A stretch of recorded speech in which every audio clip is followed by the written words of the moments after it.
Hello, I'm John Gatto. I'd like to share with you the 14 principles I discovered that are universal among these schools. Even though each is quite a different animal than the next, they all concentrate on these 14 themes.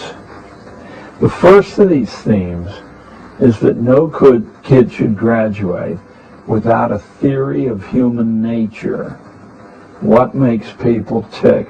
What buttons do you press to get the results from your fellow man and woman that you want? And where does the fund of lore come from? Not from psychology, not even in a small way. The fund of lore about human nature comes from history, philosophy, theology, that's a curse word, isn't it, in public schooling, literature, and law. These 5 mighty agencies of human history and the human mind have a wealth of information about what human beings are like now, have been like, and probably always will be like. And every kid is expected to have a degree of expertise drawn from these sources. I guess I should say these databases.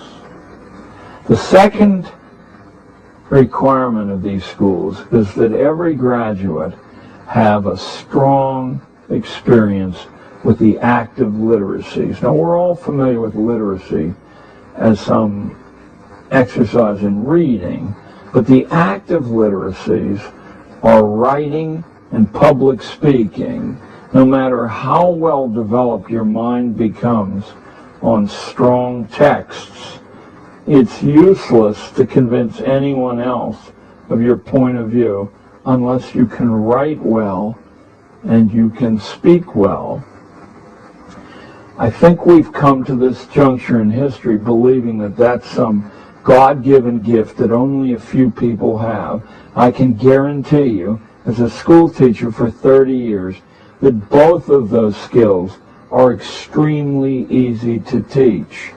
To teach public speaking, you simply have to offer regular opportunities to speak before a group of strangers. That could be a group as small as 1, 2, or 3, or it could be an auditorium full of strangers.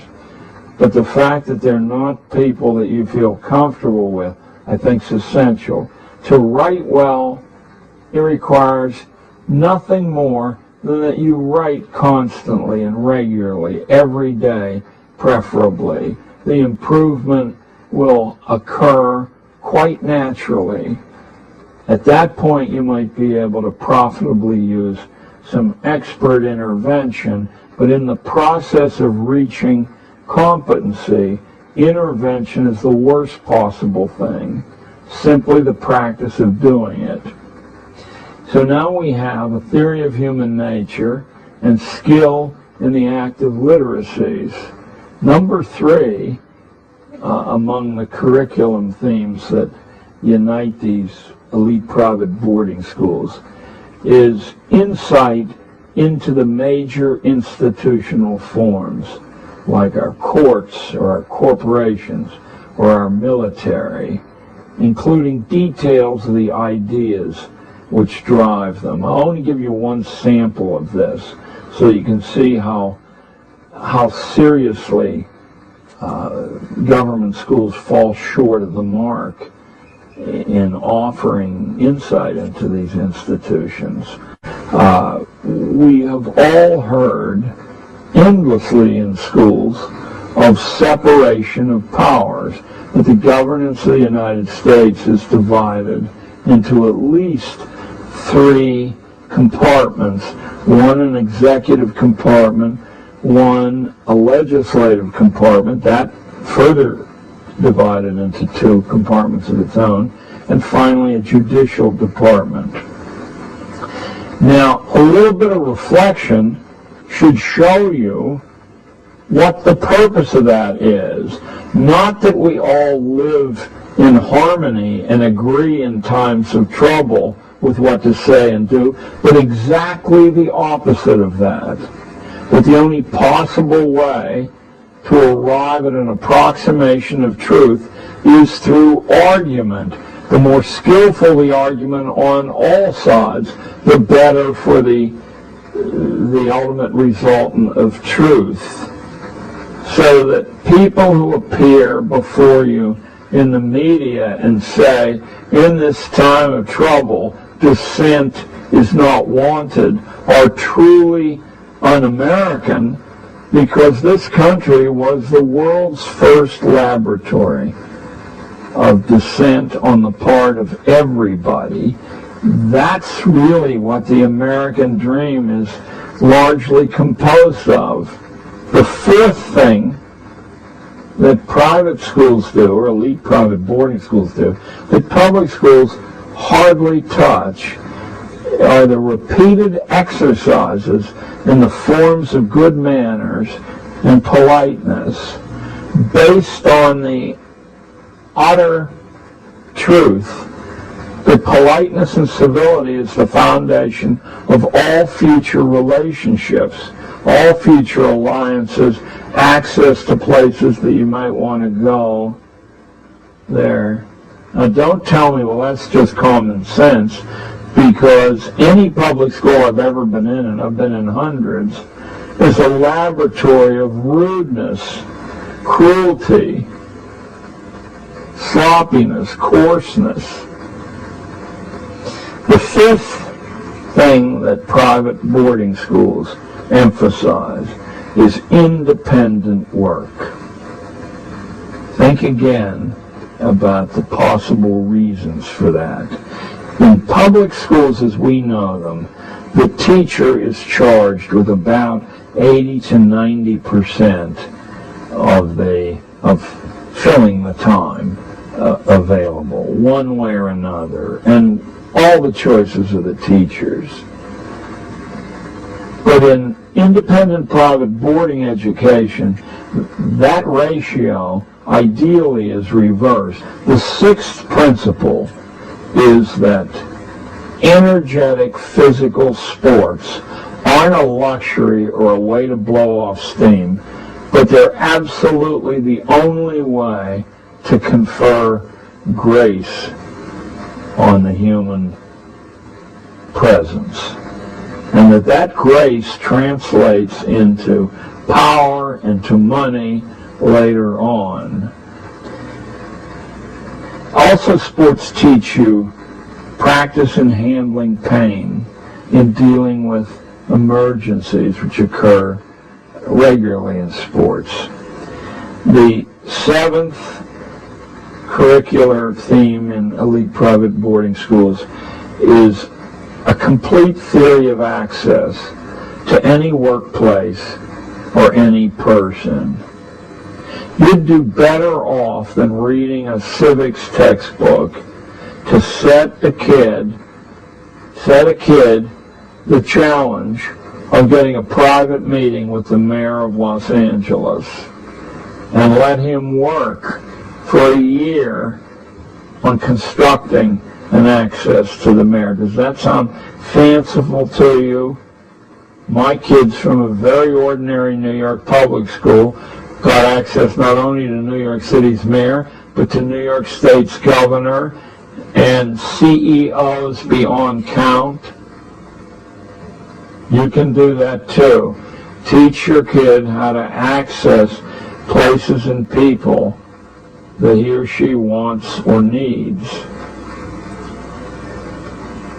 Number 8 is responsibility as an utterly essential part of the curriculum.